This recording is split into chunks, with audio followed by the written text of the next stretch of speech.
Hi guys, it's Rich Stoffer here from CFB Edmonton, and I'd like to talk to you about how to insert returning to working out after having a layoff.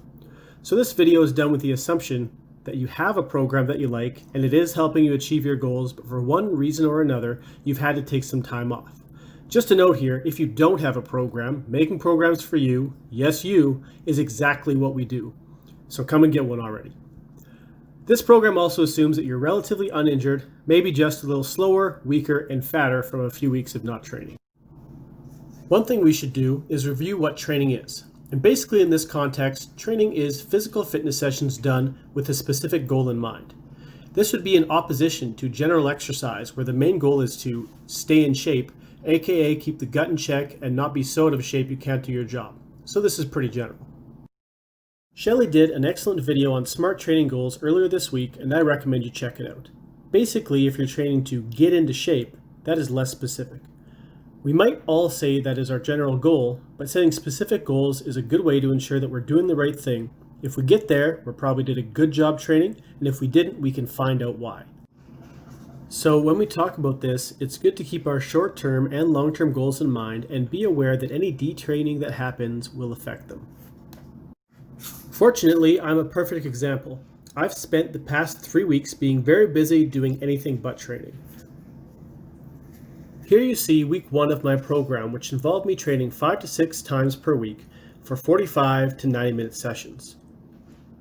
3 days of strength training, 1 circuit training day, 1 swimming day, and 1 optional steady cardio training day, which I skipped 2 or 3 times a month.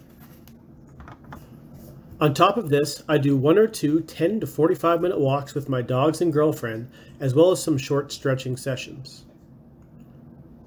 For the past 3 weeks, I've been moving, celebrating Christmas in the limited capacity we are able to, as well as generally giving myself a break from training. Certainly not what I'd recommend to my clients who are trying to maintain a high level of physical fitness, but it is what it is. I've skipped everything but walking the dogs twice a day. I haven't squatted past 90 degrees or put my shoulders overhead in an intentional overhead position in 3 weeks. If I were to go back into the training I've outlined here, I would find myself very sore for a week, or even worse, potentially injure myself. Instead of doing that, I'm going to give out an example of how I will gradually work myself back into my program. The main goals of this program have been to gain some muscle mass and continue to use 4 basic lifts as a driver for ensuring my strength is also increasing. These goals are still in mind when I'm returning to training next week, but my main goals will be to get all my lifts feeling good again and build some confidence to lift heavy again. I'm going to use my Monday workout as an example of how to return to strength training.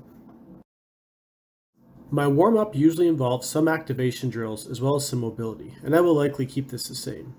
What I did the week before I started actually getting into training is I simply performed my warm-up and my cool-down on Saturday before I started training this Monday, and that's not a bad thing. Going into the session with no expectations but start sweating and move my body through space ensures I don't get carried away and hurt myself, which takes precedence over my main training goals. Again, this is optional, but it really works for me. Danielle touched on this earlier this week, and if you want to skip my long video, simply following her advice of cutting your weights down by 15 to 25% and working your way back up is a simple way to get started. On Monday of week 1, I'm programmed to do a few ramp-up sets in the overhead press and back squats, then a max effort set of between 5 to 10 reps at 85% of a training max. Looking at the weights for these lifts, I know I could probably get the weight up, but it's likely a little safer for me to go pretty sub-maximal on these lifts and simply practice. I'll focus on a little bit of tempo, slowing the weight down and maybe even pausing at the bottom, and focusing on contracting all the contributing muscles on the way up. I'm going to go on the safe side and do 40 and 50% of my training max to ramp up, then cap my heavy set at 5 reps at 60% for both my squat and overhead press. I'm then going to do nice, easy, sub-maximal 3 sets of 5 at 40% for practice at a nice slow tempo for both of these lifts. This gets my main lifts out of the way. I've chosen to really play it safe, but I hate being hurt, and if I'm relatively conservative early, then I tend to make better progress later. For my accessory work, I'm going very basic. In my first working week, I would have done a few warm-up sets of chin-ups straight into a few max effort rest pause sets where I max out, rest for 5 breaths, max out again, rest for 5 more breaths, and max out one more time.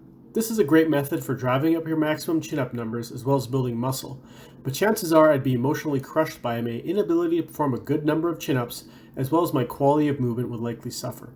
Instead, I'm going to do 3 sets of 10 ring rows.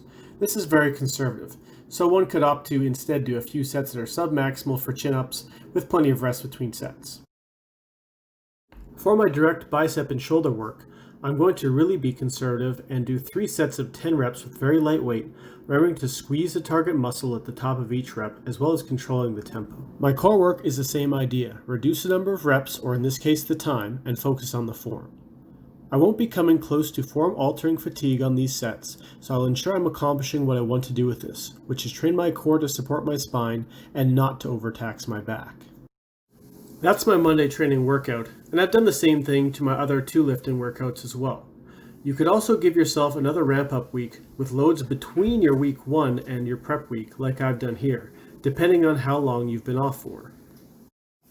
When you feel ready, work yourself into your first working week.